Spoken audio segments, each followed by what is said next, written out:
உங்க நிம்மதி, உங்க மன அமைதி, அப்புறம் உங்களுக்கான அதிகாரம். ஒவ்வொரு தடவையும் உங்களை சீன்ற ஒருத்தருக்கு நீங்க கோபமா பதில் சொல்லும் போதோ இல்ல உங்களை புரிஞ்சிக்காத ஒருத்தருக்கு உங்களை நீங்களே நியாயப்படுத்தி, அதாவது பக்கம் பக்கமா விளக்கம் கொடுக்கும் போதோ உங்க அதிகாரத்தை நீங்களே உங்க கையால உங்களுக்கு தூக்கி கொடுக்குறீங்க. கரெக்ட். உங்களை நீங்களே பலவீனமாக்கிக்கிறீங்க. இதுல ஒரு பெரிய சோகம் என்னன்னா, இதுக்கு நாமே தான் கதவை திறந்து விடுறோம். ஆமா.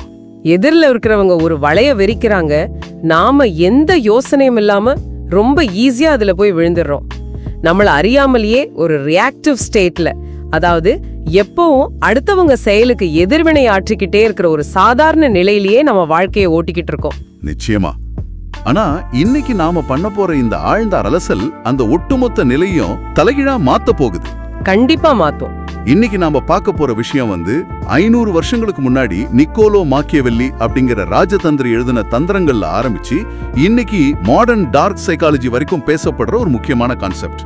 Never react, never explain, just ignore. அதைதான் மத்தவங்க அங்கீகாரத்துக்காக ஏங்குற ஒரு சாதாரண நிலையில இருந்து உங்க எமோஷன்ஸை முழுமையா கண்ட்ரோல் பண்ணி யாராலையும் அசைக்க முடியாத ஒரு அதிகார மையமா உங்களை எப்படி மாத்திக்கிறது அப்படிங்கறத பத்தி தான் நம்ம ரொம்ப டீப்பா பேச போறோம். இந்த பயணத்துல முதல்ல நம்ம புரிஞ்சுக்க வேண்டிய விஷயம், நம்ம கிட்ட இருந்து திருடப்படுற அந்த விலைமதிப்பற்ற சொத்து என்னங்கிறது தான். அது வேற எதுவுமே இல்ல, உங்களுடைய கவனம் அப்புறம் உங்களுடைய மௌனம். இத அதிகாரத்தோட நாணயம் அப்படின்னே சொல்லலாம். ரைட். உங்க கவனம் அப்படிங்கிறது ஒரு தூய்மையான தங்கம் மாதிரி. அத ரோட்ல போற வரவங்களுக்கெல்லாம் சும்மா தூக்கி போட்டுக்கிட்டே இருந்தீங்கன்னா சீக்கிரமே நீங்க மனசளவுல பெரிய வறுமைக்கு தள்ளப்படுவீங்க. ஒரு நிமிஷம், இந்த இடத்துல ஒரு பிராக்டிக்கலான டவுட் வருது. சொல்லுங்க. தங்கத்தை பத்திரப்படுத்துறது சரி, ஆனா இப்போ ஆபீஸ்ல ஒரு மீட்டிங் நடக்குதுன்னு வச்சுப்போம். அங்க ஒருத்தர் நம்மள வேணும்னே கிண்டல் பண்றார், இல்ல நம்ம ஐடியாவோ அவரோடதுன்னு சொல்றார். அந்த இடத்துல நாம எந்த ரியாக்ஷனும் கொடுக்காம மௌனமா இருந்தா எல்லாரும் நம்மள கோழைன்னு நினைக்க மாட்டாங்களா? நம்ம பயந்துட்டோன்னு ஒரு மாய உருவாகாதா? பொதுவா எல்லாரும் பயப்படுற ஒரு விஷயம் இதுதான். மௌனம் அப்படின்னாலே அது சரணடைதல், நாம தோத்துட்டோன்னு மக்கள் தப்பா புரிஞ்சுக்கிட்டு இருக்காங்க. ஆனா சைக்காலஜிக்கலா பாத்தீங்கன்னா மௌனத்தை விட ஒரு கொடூரமான ஆயுதம் வேற எதுவும் கிடையாது. நீங்க சொன்ன அதே மீட்டிங் உதாரணத்தையே எடுத்துப்போம். ஒருத்தர் உங்களை வார்த்தையால தாக்கும்போது நீங்களும் உடனே கோபப்பட்டு பதிலுக்கு கத்துனீங்கன்னா என்ன ஆகும்? பிரச்சனை பெருசாகும். ஆமா, நீங்க அவங்களோட ஆடுகளத்துல இறங்கிட்டீங்கன்னு அர்த்தம். அவங்களுக்கு தேவையானது உங்க கோபம், உங்க நிதானமின்மை, அதை நீங்க கொடுத்துட்டீங்க. ஆனா அவங்க உங்களை சீடும் போது நீங்க எந்த ரியாக்ஷனும் கொடுக்காம ரொம்ப கூலா எந்த எமோஷனும் இல்லாம அவங்க கண்ணை மட்டும் பார்த்துக்கிட்டு அமைதியா இருந்தீங்கன்னா என்ன நடக்கும்னு யோசிச்சு பாருங்க. ஓ, அப்ப அந்த இடத்துல பிரஷர் அப்படியே அவங்க பக்கம் திரும்பிடும். எக்ஸாக்ட்லி. வார்த்தைகள் அப்படிங்கிறது அவங்க உங்களுக்கு எதிராக பயன்படுத்துற விடிமருந்து. நீங்க மௌனமா இருக்கும்போது அவங்க கையில இருக்கிற துப்பாக்கிய பிடுங்கி கடல்ல வீசுறதுக்கு சமம். வாவ். மௌனம் அவங்கள ஒரு பெரிய குழப்பத்துல தள்ளிடும். மனித மூளைக்கு ஒருத்தர்கிட்ட இருந்து எப்பவும் ஒரு ஃபீட்பேக் அல்லது ரியாக்ஷன் தேவைப்படும். நீங்க பதிலடி கொடுத்தா ஓகே, என் வார்த்தைகள் இவனை பாதிச்சிடுச்சுன்னு அவங்க மூளை திருப்தி அடையும். ஆமா, ஒரு கன்ஃபர்மேஷன் கிடைச்ச மாதிரி. ஆனா நீங்க மௌனமா இருக்கும்போது நீ ஏன் கவனத்துக்கே தகுதியற்றவன் அப்படிங்கிற மெசேஜ் அவங்களுக்கு கடத்தப்படுது. தான் முழுமையா புறக்கணிக்கப்படுறோம் அப்படிங்கிற அந்த நிச்சயமற்ற தன்மை அவங்கள மனதளவுல பெரிய அளவுல சிதைச்சிடும். இதை கேட்கும்போதே எனக்கு ஒரு விஷயம் ஸ்ட்ரைக் ஆகுது. மௌனம் அப்படிங்கிறது சும்மா வாய மூடிட்டு இருக்கிறது கிடையாது. இல்லவே இல்ல. அது அவங்களுக்கு நாம கொடுக்கிற ஒரு சைக்கலாஜிக்கல் பனிஷ்மெண்ட். அவங்க எக்ஸ்பெக்ட் பண்ற அந்த எமோஷனல் சாப்பாட்டை நாம கட் பண்றோம். இது ரொம்ப பவர்ஃபுல்லான ஒரு விஷயம். ஆனா இதையே நம்ம கூடவே இருக்கிற ஆட்களுக்கு எப்படி அப்ளை பண்றது? ஏன்னா நாம காட்டுக்கு போய் சன்னியாசியா வாழ போறது கிடையாது. எப்பவும் கூடவே இருக்கிற ஒருத்தரை எப்படி முழுசா இக்னோர் பண்ண முடியும்? இங்கதான் ஸ்ட்ராட்டஜிக் வித்ட்ராவல், அதாவது திட்டமிடப்பட்ட விலகல் அப்படிங்கிற கான்செப்ட் உள்ள வருது. ஒருத்தரை இக்னோர் பண்றது அப்படிங்கிறது அவங்கள விட்டுட்டு எங்கேயோ ஓடி ஒளியறது கிடையாது. ஓகே, அப்புறம் எப்படி? நீங்க பிசிக்கலா அவங்க கூடவே அதே ரூம்ல தான் இருப்பீங்க. ஆனா எமோஷனலா அவங்களால உங்களை தொடவே முடியாத ஒரு தூரத்துல இருப்பீங்க. இது ஒரு அரிய பொருளா உங்களை மாத்திக்கிற கலை. எப்ப பார்த்தாலும் எல்லாரும் கூப்பிட்ட உடனே ஆஜராகிற ஒரு ஆளா நீங்க இருக்கக்கூடாது. அதாவது எப்படி சொல்றது, நம்ம இருப்ப ஒரு மாயை மாதிரி மாத்திக்கணும். ஒரு மேஜிக் ட்ரிக் மாதிரி. கண்ணுக்கு தெரியும், ஆனா கைகளுக்கு சிக்க மாட்டோம். ஆமா. இதுக்கு பின்னாடி இருக்கிற சைக்காலஜி என்ன? மனித மூளை ஏன் இப்படிப்பட்ட ஆட்களை பார்த்து அதிகமா ஈர்க்கப்படுது? அதுக்கு காரணம் மூளையோட டோபமின் சிஸ்டம். எப்பவும் ஒருத்தர் நமக்கு மெசேஜ் பண்ணிக்கே இருந்தா மூளைக்கு அது போர் அடிச்சிடும். ஆமா, டேக்கன் ஃபார் கிராண்டட் ஆயிடும். கரெக்ட். ஆனா எப்போ மெசேஜ் பண்ணுவார்னு கணிக்க முடியாத ஒரு நபர் மேல மூளைக்கு ஒரு ஆவேசம் வந்துடும். உங்க பிரசன்ஸ் குறைவா இருக்கும்போது உங்க வேல்யூ பல மடங்கு அதிகமாகும். Right right. அது மட்டும் இல்லாம மனித மூளைக்கும் எப்பவுமே ஒரு விஷயத்துக்கு க்ளோஷர் தேவை. அதாவது ஒரு விஷயம் ஏன் நடக்குது, இதோட முடிவு என்ன அப்படிங்கிற ஒரு முழுமையான புரிதல் தேவை. நீங்க ஒருத்தரை திட்டமிட்டு புறக்கணிக்கும் போது அந்த மூளைக்கு எந்த காரணமும் கிடைக்கிறதில்ல. அதனால அவங்களுக்குள்ளேயே ஒரு போராட்டம் ஆரம்பிச்சிடும். எக்ஸாக்ட்லி. அவங்க தங்களுக்குள்ளேயே ஒரு பெரிய மனப்போராட்டத்தை ஆரம்பிச்சிடுவாங்க. நீங்க எதுவுமே பண்ணாம அவங்க மூளையே அவங்களுக்கு எதிரா வேலை செய்ய வைக்கிறீங்க. வாவ், நாம களத்திலேயே இல்லாம எதிரிய அவங்களுக்குள்ளேயே மோதி அழிய வைக்கிறோம். இது நிஜமாவே ஒரு செஸ் கேம் மாதிரி தான் இருக்கு. ஆமா. சரி, இதுவரைக்கும் நம்ம கவனத்தை எப்படி ஒரு ஆயுதமா மாத்துறது, நம்ம இருப்பை எப்படி ஒரு அரிய பொருளா மாத்துறதுன்னு பார்த்தோம். அடுத்ததா நம்ம பார்க்க போற விஷயம் ரொம்ப ரொம்ப குரூஷியலானது. தி ஹிட் லிஸ்ட். ஆமா, ஒரு த்ரில்லர் படத்துல வர மாதிரி இந்த ஹிட் லிஸ்ட். யாரையெல்லாம் நம்ம வாழ்க்கையில இருந்து முழுமையா எரேஸ் பண்ணணும், அதாவது அழிச்சிடணும் அப்படிங்கிற படலம். இந்த லிஸ்ட்ல 3 வகையான ஆட்கள் இருக்காங்க. அந்த 3 பேர்ல முதல்ல வர்றவங்க உங்களுடைய எதிரிகள். உங்களுக்கு நேருக்கு நேரா சவால் விடுறவங்களோ இல்ல உங்களுக்கு பின்னாடி குழி பறிக்கிறவங்களோ இவங்கள நீங்க கையாள வேண்டிய விதம் ரொம்ப வித்தியாசமானது. இவங்க பண்ற தப்பையோ துரோகத்தையோ உலகத்துக்கு அம்பலப்படுத்தணும்னு நீங்க நினைக்கவே கூடாது. ஒரு நிமிஷம், இது கொஞ்சம் முரண்பாடா இருக்கே. எப்படி? ஒருத்தன் எனக்கு துரோகம் பண்றான், என் பேரை கெடுக்க பாக்குறான்னா அவனை நான் எக்ஸ்போஸ் பண்ணி அவனோட சுயரூபத்தை எல்லாருக்கும் காட்டணும் தானே தோணும். அதை ஏன் செய்யக்கூடாது? ஏன்னா நீங்க அவங்கள எக்ஸ்போஸ் பண்ண இறங்கும்போது உங்க முழு கவனத்தையும் அவங்களுக்கு கொடுக்கறீங்க. அவங்க உங்களை எந்த அளவுக்கு பாதிச்சிருக்காங்கன்னு உலகத்துக்கும் அவங்களுக்கும் நீங்களே வெளிப்படுத்துறீங்க. ஓ, அப்ப அது அவங்களுக்கு கிடைக்கிற வெற்றி. கரெக்ட். டார்க் சைக்காலஜி என்ன சொல்லுதுன்னா, உங்களோட எதிரிகளை ஒரு பொருட்டாகவே மதிக்காதீங்க. அவங்கள கம்ப்ளீட்டா இக்னோர் பண்ணிட்டு உங்க வேலையில உங்க பாதையில நீங்க மிகப்பெரிய வெற்றியை அடையிறது மட்டும்தான் அவங்களுக்கு நீங்க கொடுக்கற மரண அடி. சூப்பர். நீங்க உயர உயர பறக்கிறத பாக்கும்போதே அவங்க பொறாமையில எரிஞ்சு சாம்பலாவாங்க. உங்க வெற்றி தான் அவங்களுக்கான தண்டனை, உங்க வார்த்தைகள் இல்ல. ரொம்ப தெளிவான பாயிண்ட். நம்ம எனர்ஜி அவங்கள அழிக்கிறதுல போடுறத விட நம்மள வளர்த்துக்கிறதுல போட்டா அதுவே அவங்கள அழிச்சிடும். அடுத்து 2வது வகையான ஆட்கள் விமர்சகர்கள். ஆமா, கிரிட்டிக்ஸ். இவங்க தாங்களும் உருப்படியா எதுவும் செய்ய மாட்டாங்க, செஞ்சுக்கிட்டு இருக்கிறவங்களையும் குறை சொல்லிக்கிட்டே இருப்பாங்க. இவங்கள பத்தி சொல்லணும்னா இவங்களோட ஆக்சிஜனே நாம கோவப்படுறது தான். ஆமா.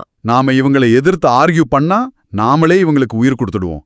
அதனால இவங்கள சுத்தமா கண்டுக்காம விடுறது தான் இவங்கள மூச்சு திணற வைக்கும். ஓகே, இது ரெண்டும் கொஞ்சம் ஓப்பனான விஷயங்கள்.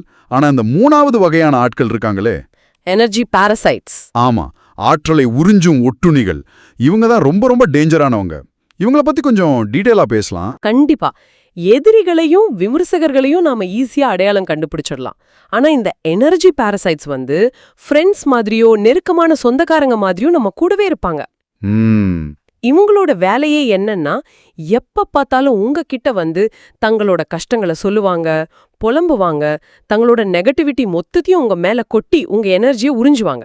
ஆமா, நிறைய பேர் இப்படி இருக்காங்க. நீங்க எவ்வளவுதான் அவங்களுக்கு நல்ல அட்வைஸ் கொடுத்தாலும் இல்ல சொல்யூஷன் சொன்னாலும் அதை அவங்க காதிலேயே வாங்கிக்க மாட்டாங்க.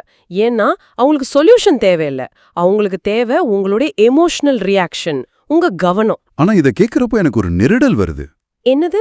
ஒரு ஃப்ரெண்டு நிஜமாவே ஒரு பெரிய கஷ்டத்துல இருக்கார், நம்ம கிட்ட அழறாரு.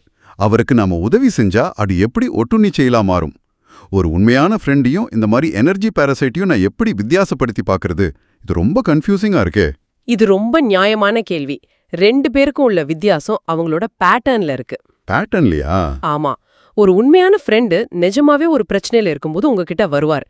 நீங்க சொல்றத கேட்பார், அதை சரி செய்ய முயற்சி பண்ணுவார், கொஞ்ச நாள்ல அந்த பிரச்சனையிலேருந்து வெளிவருவார். ஓகே. ஆனா இந்த ஒட்டுண்ணிகளை நல்லா கவனிச்சு பாருங்க. மாச கணக்கா வருஷ கணக்கா ஒரே பிரச்சனையை தான் உங்ககிட்ட சொல்லிக்கிட்டு இருப்பாங்க. அவங்க வாழ்க்கையில எந்த ஒரு முன்னேற்றமும் இருக்காது. ஆமா ஆமா. ஆனா உங்க நேரத்தையும் எனர்ஜியும் மட்டும் உறிஞ்சிக்கிட்டே இருப்பாங்க. ஒருவேளை நீங்க பிஸியா இருந்து அவங்களுக்கு நேரம் ஒதுக்கலைன்னா உடனே உங்களை குற்ற உணர்ச்சிக்கு ஆளாக்குவாங்க. நீ மாறிட்ட, நீ செல்ஃபிஷ் ஆயிட்ட அப்படின்னு உங்களை ஃபீல் பண்ண வைப்பாங்க. ஓ, அப்போ இவங்க நம்ம கிட்ட இருந்து எமோஷனல் வேலிடேஷனை ஒரு ட்ரக் மாதிரி எதிர்பார்க்கறாங்க. கரெக்ட். சரி, இப்போ என் லைஃப்ல இப்படி ஒரு ஆள் இருக்காருன்னு வச்சுப்போம். அவங்க என் ஃபேமிலி மெம்பரா கூட இருக்கலாம். அவங்கள எப்படி நான் கட் பண்றது? நேரா போய் நீ ஒரு எனர்ஜி பாரசைட், இனிமே என்கிட்ட பேசாதன்னு சொன்னா பெரிய கலவரம் ஆயிடுமே. அதுக்கு தான் சைக்காலஜில ஒரு சூப்பரான மெத்தட் இருக்கு. அதுக்கு பேரு grey rock method. Grey rock method? ஆமா. அதாவது ஒரு சாதாரண சாம்பல் நிற கல் எப்படி எந்த ஒரு சுவாரஸ்யமும் இல்லாம ரோட்டோரமா கிடக்குமோ அந்த மாதிரி நீங்க அவங்க கிட்ட மாறிடணும். ஓஹோ, அவங்க ஒரு பெரிய நெகட்டிவான விஷயத்த ரொம்ப எமோஷனலா சொல்லும்போது நீங்க எந்த ரியாக்ஷனும் கொடுக்க கூடாது, ஆலோசனையும் கொடுக்க கூடாது. ஓ அப்படியா, சரிதான், அப்படின்னு ரொம்ப போர் அடிக்கிற மாதிரி ஷார்ட்டா பதில் சொல்லணும். ரியாக்ஷனே கட் பண்றோம். ஆமா, அவங்க எதிர்பார்க்கிற அந்த எமோஷனல் ஃபீடிங் கிடைக்காதப்போ கொஞ்ச நாள்ல அவங்களே போர் அடிச்சு போய் வேற ஒரு ஆளை தேடி போயிடுவாங்க. எந்த ஒரு சண்டையும் இல்லாம ரொம்ப மெதுவா அவங்களுக்கு தெரியாமலேயே அவங்கள துண்டிச்சிடலாம். இது செம்ம பிராக்டிக்கலான ஐடியா. நம்மள நாமே பாதுகாத்துக்கிறது சுயநலம் கிடையாது. ஏன்னா நம்ம கிளாஸ்ல தண்ணி இருந்தா தானே மத்தவங்களுக்கு நம்மளால தாகம் தீர்க்க முடியும். நம்ம எனர்ஜியே முழுசா உறிஞ்சு விட்டதுக்கு அப்புறம் நாம எப்படி வாழ்க்கையில ஜெயிக்க முடியும்? நிஜம். ஓகே, இப்ப நாம எதிரிகளை அடையாளம் கண்டு இக்னோர் பண்ணிட்டோம், ஒட்டுண்ணிகளை கிரேராக் பண்ணி அகற்றிட்டோம். ஆனா எதிர்காலத்துல எந்த ஒரு தாக்குதலும் எந்த ஒரு எமோஷனல் ட்ரிட்டரும் நம்மள பாதிக்காம இருக்க நாம ஒரு அசைக்க முடியாத கோட்டைய கட்டணும். அதுதான் ஆளுமையோட உச்சக்கட்டம். ஆமா, அந்த கோட்டையோட பேரு தான் அலட்சியத்தின் கவசம். அலட்சியத்தின் கவசம். அலட்சியத்தின் கவசம் அப்படிங்கிறது எந்த எமோஷனுமே இல்லாம ஒரு ரோபோ மாதிரி மாறுறது கிடையாது. உங்க மேல எரியப்படுற கற்கள்ல எது உங்களை காயப்படுத்தணும், எது உங்களை உரசிட்டு கீழே விழணும்னு நீங்களே தீர்மானிக்கிற ஒரு முழுமையான கண்ட்ரோல். ஓகே, உங்க எமோஷன்ஸோட ரிமோட் கண்ட்ரோல் மத்தவங்க கையில இருக்கக்கூடாது, உங்க பாக்கெட்ல மட்டும்தான் இருக்கணும். இது எப்படி பில்ட் பண்றது? எப்படி இந்த கவசத்தை உருவாக்குறது? முதல்ல உங்களோட பலவீனங்களை, அதாவது உங்களோட ட்ரிகர்ஸ் என்னன்னு நீங்க கண்டுபிடிக்கணும். உங்களை யாராவது எந்த வார்த்தை சொன்னா உடனே கோபம் வரும், எந்த விஷயத்த செஞ்சா நீங்க பதறி போய் விளக்கம் கொடுப்பீங்க, அத லிஸ்ட் பண்ணுங்க. அந்த சூழ்நிலைகள்ல இருந்து ஓடி ஒளியாதீங்க.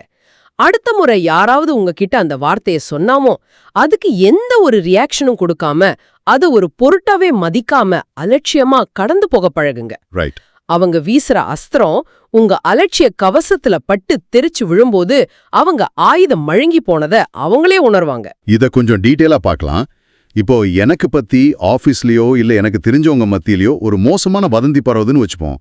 என்னோட நேச்சுரலான இன்ஸ்டிங்க்ட் என்னவா இருக்கும்? பதற்றம் வரும். ஆமா, உடனே எல்லாருக்கும் ஃபோன் பண்ணி இல்ல நான் அப்படிப்பட்ட ஆள் கிடையாது, இது பொய்னு பக்கம் பக்கமா விளக்கம் கொடுக்க தோணும். ஆனா இந்த இடத்துல திட்டமிடப்பட்ட செயலற்ற தன்மை அப்படிங்கிற ஒரு கான்செப்டை யூஸ் பண்ண சொல்றாங்க. அது என்ன? சொல்றேன். அது எப்படி வதந்தி அழிக்கும்? எந்த விளக்கமும் கொடுக்காம அமைதியா இருந்தா நெருப்பில்லாம புகையுமான எல்லாரும் அந்த வதந்திய உண்மைன்னு நம்பிட மாட்டாங்களா? இது ஒரு அருமையான கேள்வி. வதந்தி அப்படிங்கிறது ஒரு நெருப்பு மாதிரி. நீங்க போய் விளக்கம் கொடுக்க அந்த வதந்திக்கு நீங்களே விறகு அள்ளி போடுறீங்கன்னு அர்த்தம். கரெக்ட். நீங்க எவ்வளவு தூரம் ரியாக்ட் பண்றீங்களோ அந்த அளவுக்கு அது உண்மையாக இருக்க வாய்ப்பு இருக்குன்னு மக்கள் நினைப்பாங்க. ஆனா திட்டமிடப்பட்ட செயலற்ற தன்மை அப்படிங்கிறது எந்த ஒரு ஆக்ஷனும் எடுக்காம இருக்கிறது ஒரு ஸ்ட்ராட்டஜியா பண்றது. ஓகே. உங்களை பத்தி என்ன வதந்தி வந்தாலும் அதை கேட்டு பதறாம அமைதியா உங்க வேலைய மட்டும் பார்த்துக்கிட்டு தொடர்ந்து சக்சஸ் ஆகிக்கிட்டே இருங்க. காலம் போக போக உங்களோட அந்த அலட்சியமும் உங்களோட வெற்றியும் அந்த வதந்திய தானாவே சாகடிச்சிடும். வாவ். உங்களை சீன்றவங்களுக்கு நீங்க ரியாக்ட் பண்ணாம இருக்கும்போது இவங்க ஏன் கூட போட்டியிடவே தகுதியற்றவர்கள் அப்படிங்கறத நீங்க சொல்லாமலே ஆணித்தரமா சொல்றீங்க. ஆக அமைதியும் அலட்சியமும் திட்டமிடப்பட்ட செயலற்ற தன்மையும் தான் ஒருத்தனை வெல்ல முடியாத ஒரு மாஸ்டரா மாத்துது. இந்த அலசல நாம பயணம் செஞ்ச பாதையை திரும்பி பார்த்தா ரொம்ப பிரமிப்பா இருக்கு. ஆமா, மத்தவங்க என்ன நினைப்பாங்களோன்னு பயந்து ஒவ்வொரு சின்ன விஷயத்துக்கும் விளக்கம் கொடுத்துக்கிட்டு இருந்த ஒரு ரியாக்டிவான மனநிலையில இருந்து ஆரம்பிச்சு நம்ம எமோஷன்ஸை கண்ட்ரோல் பண்ணி எதற்கும் அலட்டிக்காத யாராலையும் கணிக்க முடியாத ஒரு டாமினன்ட் நிலைக்கு நாம வந்திருக்கோம். கண்டிப்பா. இது ஒரு சைக்கலாஜிக்கல் ரீபர்க், அதாவது மனதளவுல ஒரு மறுபிறப்புன்னு தான் சொல்லணும். மாக்கியவெள்ளி 500 வருஷங்களுக்கு முன்னாடி சொன்னதும் மாடர்ன் சைக்காலஜி இன்னைக்கு சொல்றதும் ஒண்ணுதான். உங்களை காயப்படுத்த நினைக்கிறவங்கள உங்களோட அமைதியாலையும் புறக்கணிப்பாலையும் எந்த அளவுக்கு மனதளவுல சிதைக்க முடியும் அப்படிங்கிறது தான் அந்த சூத்திரம். இந்த டாபிக்கை கேட்டுக்கிட்டு இருக்கிற உங்களுக்கு இப்போ ஒரு விஷயம் ரொம்ப தெளிவா புரிஞ்சிருக்கும். இனிமே அடுத்த தடவை யாராவது உங்களை சீண்ட ட்ரை பண்ணாலோ இல்ல உங்களை வம்புக்களுக்க பார்த்தாலோ ஒரு செகண்ட் நிதானிச்சு நில்லுங்க. உங்க அதிகாரத்தோட சாதி எப்போ உங்க பாக்கெட்ல தான் இருக்கு. அதை எந்த காரணத்துக்காகவும் அந்த தகுதியற்ற ஆட்களுக்கு தூக்கி கொடுத்துறாதீங்க. ஆமா, உங்க மௌனம், நீங்க அவங்க கிட்ட இந்த விலகி நிக்கிற அந்த இடைவெளி, உங்களோட செயலற்ற தன்மை, இது மூணும் தான் உங்களுக்கான கவசம். இதை நீங்க மாட்டிக்கும் போது இந்த உலகத்துல யாராலையும் உங்களை அசைக்க கூட முடியாது. சூப்பர். இந்த சுவாரஸ்யமான அலசலை முடிக்கிறதுக்கு முன்னாடி உங்ககிட்ட ஒரு சிந்தனையை விட்டுட்டு போக விரும்புறேன். இத கொஞ்சம் இமேஜின் பண்ணி பாருங்க. அமைதியும் இந்த கிரே ராப் மெத்தடும் ஒருத்தருக்கு இவ்ளோ பெரிய அதிகாரத்தை கொடுக்குதுன்னு நாம பார்த்தோம். கரெக்ட். இப்போ இந்த டார்க் சைக்காலஜி தந்திரங்களை கரைச்சு குடிச்ச 2 மாஸ்டர்ஸ் 2 பேரும் நேருக்கு நேரா மோதிக்கிட்டா என்னாகும்?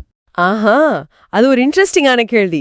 ஆமா, 2 பேருமே ஒருத்தருக்கு ஒருத்தர் எந்த ரியாக்ஷனும் கொடுக்காம கம்ப்ளீட்டா மௌனமாவே இருந்தா அந்த சைக்காலஜிக்கல் வார் எப்படி இருக்கும்? யார் அதிக நேரம் அந்த அமைதியை மெயின்டைன் பண்றாங்களோ அவங்க கை ஓங்குமா, இல்ல அந்த முடிவே இல்லாத மௌனப் போர் அவங்க 2 பேரையுமே மனதளவுல அழிச்சிடுமா? இதை நீங்களே சிந்திட்டு பாருங்கள். அடுத்த அலசல்ல இன்னொரு இன்ட்ரெஸ்டிங்கான டாபிக்கோட உங்களை சந்திக்கிறோம்.